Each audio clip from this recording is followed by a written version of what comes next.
జంతు సంక్షేమం కోసం పోరాడే క్రీడాకారుడు డాక్టర్ పుణ్యమూర్తి నటేశన్. పద్మశ్రీ 2026. తంజావూరు జిల్లాలోని వల్లం అనే అందమైన గ్రామం ఉంది.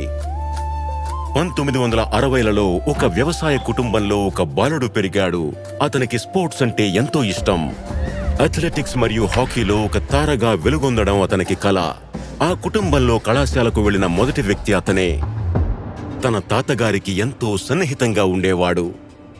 నా కాలేజీ చదువుల కోసం మా తాతగారి ఆశీర్వాదం తీసుకోవడానికి వెళ్ళినప్పుడు ఆయన రైతులకు ఉపయోగపడేది ఏదైనా చదువుకు అని చెప్పారు. అదే నా జీవితంలో ఒక మలుపు.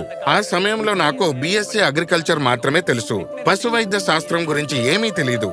నా స్నేహితుడు తోటి విద్యార్థి వీరపాండ్యన్ నాకు పశువైద్య శాస్త్రాన్ని పరిచయం చేశాడు.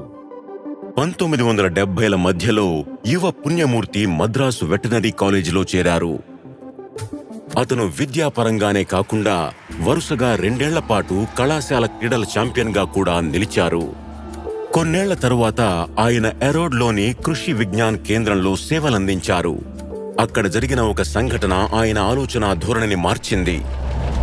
నేను ఈ రోడ్లో ఒక యువ దంపతులు నడుపుతున్న కోళ్ల ఫారానికి వెళ్ళాను. అక్కడ కోళ్లు ఆరోగ్యంగా సరిగ్గా తింటూ కనిపించాయి, కానీ గుడ్లు పెట్టలేదు. రికార్డుల ప్రకారం కోళ్లు చిన్నగా ఉన్నప్పుడు వాటికి కాక్సోడియాసిస్ అనే పరాన్నజీవి వ్యాధికి మందు ఇచ్చారు. సల్ఫోనమైడ్ అనే ఈ మందును వాటికి 10 వారాల పాటు నిరంతరంగా ఇవ్వడం వల్ల అది వాటి ఫలదీకరణపై నేరుగా ప్రభావం చూపింది. ఫలితంగా గుడ్లు పెట్టలేదు. భవిష్యత్తు కోసం మనం యాంటీబయాటిక్స్ ను కాపాడుకోవాలంటే వాటిని తెలివిగా వాడాలి అనే విషయం నాకు అర్థమైంది.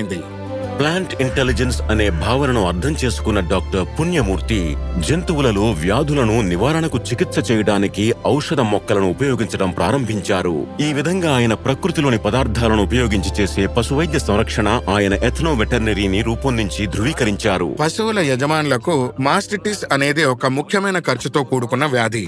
దీనికి ఒక కలబంద ఆకు, 2 పిడికెళ్ల పసుపు, చిటికెడు నిమ్మకాయ ఉపయోగించి ఎలాంటి ఇతర ఔషధ ఆధారిత సంరక్షణ లేకుండా విజయవంతంగా చికిత్స చేయవచ్చు. ఆయన సూచించిన చికిత్సలు లక్షలాది ఆవులకు, రైతులకు ప్రయోజనం చేకూర్చాయి. జంతువులలో 34 రకాల ఆరోగ్య సమస్యలకు వర్తించే 5 సులభమైన నివారణను రూపొందించారు.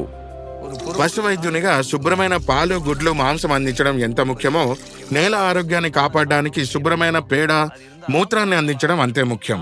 భవిష్యత్తు కోసం యాంటీబయాటిక్స్ ను సంరక్షించడం కూడా అంతే ముఖ్యం. ఎథ్నో వెటర్నరీ మెడిసిన్ ద్వారా యాంటీబయాటిక్స్ ను సంరక్షిస్తాము. డాక్టర్ పుణ్యమూర్తి పరిశోధన ఫలితాలన్నీ ఉచితంగా అందుబాటులో ఉన్నాయి. నేషనల్ డైరీ డెవలప్మెంట్ బోర్డు లక్షలాది రైతులకు ఆయన సేవలను అందించింది. దీనివల్ల వారు ఎంతో ప్రయోజనం పొందారు. మనసులో నేను ఒక క్రీడాకారుణ్ణి, అందుకే నా పనిని నేను ఇష్టంతో చేస్తాను. డాక్టర్ పుణ్యమూర్తి నటేశన్, పద్మశ్రీ 2026.